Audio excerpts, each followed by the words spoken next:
সেই শিবির নেতা জিসানকে নিয়ে চাঞ্চল্যকর তথ্য। স্বেচ্ছায় আত্মগোপনে গিয়ে গুমের নাটক সাজিয়ে ব্যাপক আলোচনার জন্ম দিয়েছেন বাংলাদেশ ইসলামী ছাত্র শিবিরের কেন্দ্রীয় সহকারী আন্তর্জাতিক বিষয়ক সম্পাদক ও কুমিল্লা জেলা পশ্চিম শাখার সাবেক সভাপতি জিসান মিয়া প্রধান। শুক্রবার 12 জুন রাত 10টার দিকে কুমিল্লা লাকসাম রেলওয়ে জংশন এলাকা থেকে তাকে ধরে হেফাজতে নেয় পুলিশ। তখনও জিসান দাবি করেছিলেন তাকে গাড়িতে করে অপহরণ করা হয়েছিল, তবে পুলিশ বলছে জিসানের দাবি সম্পূর্ণ মিথ্যা। বরং একের পর এক চাঞ্চল্যকর তথ্য বেরিয়ে আসছে আলোচিত এই শিবির নেতাকে ঘিরে। শনিবার 13 জুন বিকেল 3:30টায় সংবাদ সম্মেলনে এসব তথ্য জানান কুমিল্লা জেলা পুলিশ সুপার মোহাম্মদ আনিসুজ্জামান।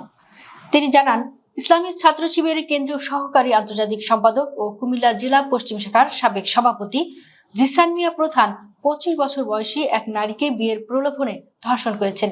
ওই নারী গর্ভবতী হয়ে পড়লে তার ভ্রূণ নষ্ট করেন জিসান। পরে ভুক্তভোগী নারী বিয়ের জন্য চাপ দিলে এই শিবির নেতা আত্মগোপনে চলে যান। সংবাদ সম্মেলনে পুলিশ সুপার বলেন, নিখোঁজ ডায়েরির পর তাকে উদ্ধারে নামে পুলিশ। অনুসন্ধানকালে প্রথমে জিসানের চাচাতো ভাই সজীবকে জিজ্ঞাসাবাদ করা হয়। সজীবের মাধ্যমেই পরে চাঞ্চল্যকর তথ্য পাওয়া শুরু করে পুলিশ। এরই মধ্যে দাউদকান্দি থানায় একটি ধর্ষণের মামলা দায়ের করেছেন ভুক্তভোগী নারী। মামলার সূত্রে জানা যায়, শিবির নেতা জিসান 5 থেকে 6 মাস আগে 25 বছর বয়সী এক নারীর সঙ্গে সামাজিক যোগাযোগ মাধ্যমে পরিচয় ও পরে প্রেমের সম্পর্কে জড়িয়ে পড়েন। পরে তিনি তার দাউদকান্দি ভাড়া বাসায় নিয়ে ওই নারীকে ধর্ষণ করেন।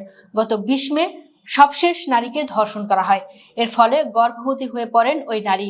এরপর জিসান ওই নারীকে ভ্রূণ নষ্ট করার জন্য চাপ দিতে থাকেন। এক পর্যায়ে দাউদকান্দির সিকান্দার আলীর ফার্মেসি থেকে ওষুধ এনে নারীকে খাওয়ান।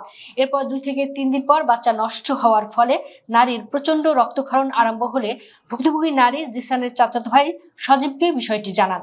সজীবের মাধ্যমে পুনরায় জিসান ওষুধ পাঠান। এরপর ওই নারী স্বাভাবিক হলে ভিকটিম জিসানকে বিয়ের জন্য চাপ সৃষ্টি করেন। গত শুক্রবার 12 জুন দুজনের বিয়ের কথা ছিল।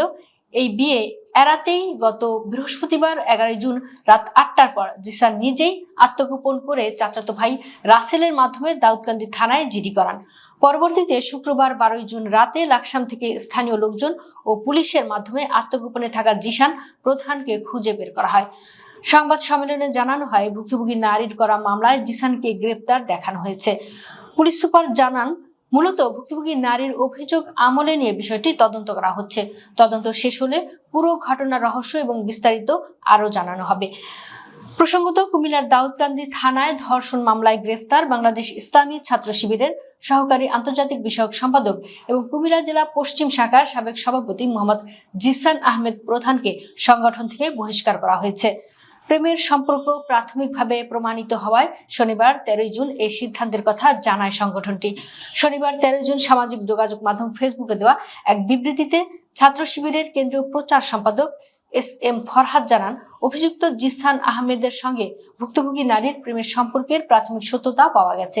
সাংগঠনিক বিধি অনুসারে তাকে বহিষ্কার করা হয়েছে।